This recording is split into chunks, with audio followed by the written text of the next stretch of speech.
کر لیں.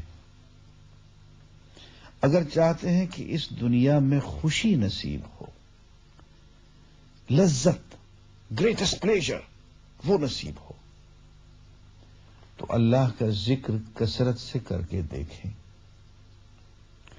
اللہ کے ذکر سے اللہ کا قرب نصیب ہوگا، اور اللہ کے قرب سے زیادہ لذت اس کائنات کی کسی چیز میں نہیں ہے. اسی لیے فرمایا کہ اللہ کا ذکر کرو، اسی سے اطمینان اور لذت نصیب ہوگی. اس موضوع کو انشاءاللہ ہم آئندہ تفصیل سے لیں گے.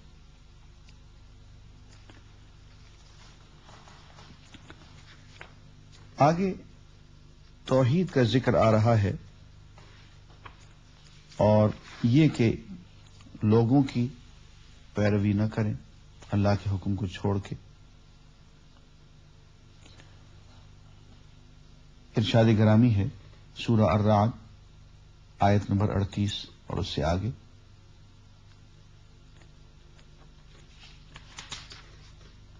اے نبی تم صاف کہہ دو کہ مجھے تو صرف اللہ کی بندگی کا حکم دیا گیا ہے، اور اس سے منع کیا گیا ہے کہ کسی کو اس کے ساتھ شریک ٹھہراؤں.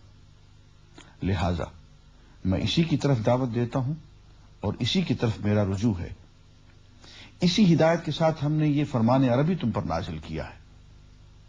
اب اگر تم نے اس علم کے باوجود جو تمہارے پاس آ چکا ہے لوگوں کی خواہشات کی پیروی کی، تو اللہ کے مقابلے میں نہ کوئی تمہارا حامی و مددگار ہے اور نہ کوئی اس کی پکڑ سے تم کو بچا سکتا ہے. تم سے پہلے بھی ہم بہت سے رسول بھیج چکے ہیں، اور ان کو ہم نے بیوی بچوں والا ہی بنایا تھا، اور کسی رسول کی بھی یہ طاقت نہ تھی کہ اللہ کے اذن کے بغیر کوئی آیت، کوئی نشانی خود لا دکھاتا. ہر دور کے لیے ایک کتاب ہے. اللہ جو کچھ چاہتا ہے مٹا دیتا ہے، اور جس چیز کو چاہتا ہے قائم رکھتا ہے. الکتاب یعنی وہ کتاب جو تمام کتابوں کا منبع و سرچشمہ ہے. الکتاب اسی کے پاس ہے. ناظرین، اس کے بعد ہم سورہ ابراہیم شروع کرتے ہیں. سورہ ابراہیم میں جو موضوع بہت ابھرا ہوا ہمارے سامنے آتا ہے وہ کتاب اللہ کا ہی ہے. سب سے پہلے وہی سامنے آتا ہے، اور پہلی آیت الف لام را کتاب انزلناہ الیک لتخرج الناس من الظلمات الی النور. الف لام را یہ تو کوڈ ورڈز ہیں. اے محمد صلی اللہ علیہ وسلم، یہ ایک کتاب ہے جس کو ہم نے تمہاری طرف نازل کیا ہے تاکہ تم لوگوں کو تاریکیوں سے نکال کر روشنی میں لے آؤ. ان کے رب کی توفیق سے اس خدا کے راستے پر جو زبردست اور اپنی ذات میں آپ محمود ہے، قابل تعریف ہے، اور زمین اور آسمانوں کی ساری موجودات کا مالک ہے. اس کے بعد آیت نمبر 4 میں پھر وہی بات جو میں بار بار عرض کرتا ہوں، وما ارسلنا من رسول الا بلسان قومه ليبين لهم. ہم نے اپنا پیغام دینے کے لیے جب کبھی کوئی رسول بھیجا ہے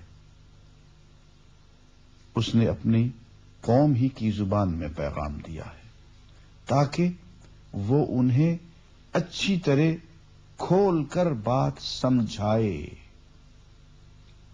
معلوم ہوا کہ اللہ کے پیغام کو سمجھانا نبی کا مقصد ہے. اللہ کے پیغام کو، اللہ کے کلام کو جنتر منتر کی طرح سے بغیر سمجھے پڑھ گزرنا یہ نبی کا مقصد نہیں ہے. یہ میں ضرور کہوں گا کہ اللہ کے کلام کے ہر حرف میں اور ہر لفظ میں اپنے اپنے اثرات ہیں، وہ تو ہر حال میں ہوتے ہیں. اس کی اپنی برکات ہیں، اس کے اپنے فوائد ہیں، اس کا ثواب، اس کا اجر اپنی جگہ پہ ہوگا. اس قرآن کو یوں دیکھ لینا بھی اپنی جگہ پہ عبادت ہے.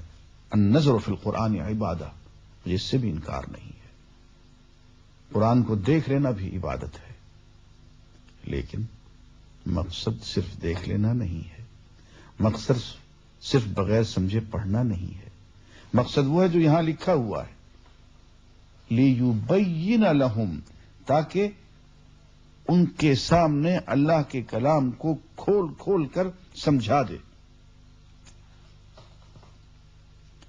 اس کے بعد اسی سورہ ابراہیم میں حضرت نوح کی قوم اور عاد اور سمود کے بارے میں قصے کے بارے میں ایک بیان ہے، اور ان کے شکوک کا ذکر ہے، اور اللہ تعالیٰ کی ذات کے بارے میں کہ کیا اس کے وجود پہ بھی شک کیا جا سکتا ہے، اور پھر یہ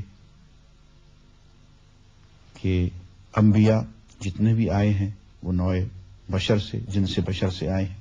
یہ چند آیات ہیں جن کا ترجمہ میں آپ کے سامنے پیش کرتا ہوں۔ سورہ ابراہیم آیت نمبر 9۔ کیا تمہیں ان قوموں کے حالات نہیں پہنچے جو تم سے پہلے گزر چکی ہیں؟ قوم نوح، عاد، سمود اور ان کے بعد آنے والی بہت سی قومیں جن کا شمار اللہ ہی کو معلوم ہے۔